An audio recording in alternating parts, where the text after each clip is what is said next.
Vous voyez, des gens comme Tony Blair, par exemple, George W. Bush, tous ces gens sont des criminels. En réalité, sont des criminels. Et on peut aller plus loin, d'ailleurs. Sarkozy euh, et d'autres qui ont provoqué des guerres sans raison, simplement sur la base de leur opinion. Et ces gens sont en fait des criminels. S'il y avait des juridictions pour juger ces gens, on les jugerait comme tels. Et le risque d'avoir des juridictions comme ça qui s'appliquent de manière différenciée à ceux qui ont signé ou ceux qui n'ont pas signé, eh bien ça conduit à cette situation particulière. Et ayant habité pendant plusieurs années en Afrique et ayant eu d'ailleurs cette discussion à traîner, ayant eu affaire ou à collaborer, ou oui, collaborer, on va dire ça comme ça, avec la Cour pénale internationale en Afrique, j'ai constaté que pour les Africains, la Cour pénale internationale, ça a été un outil pour juger les Africains.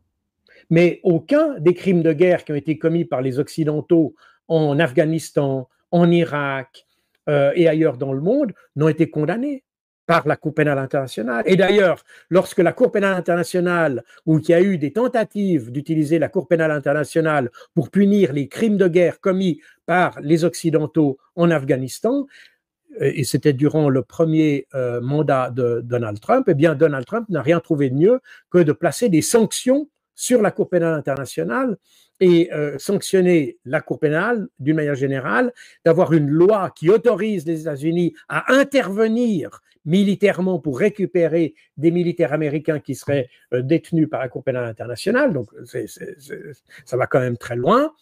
Et puis, lorsque d'ailleurs Netanyahou a été inculpé par la Cour pénale internationale, eh bien les Américains ont placé des sanctions de nouveau sur les juges de la Cour pénale internationale dont ils ne sont même pas signataires.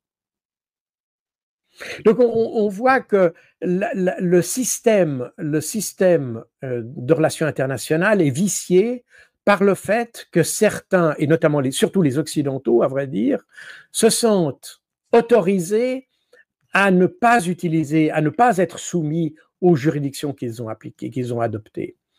Et ces juridictions sont en fait des instruments pour dominer le reste du monde plutôt que des institutions qui sont destinées à amener une sorte de règlement des conflits au sein de la communauté internationale.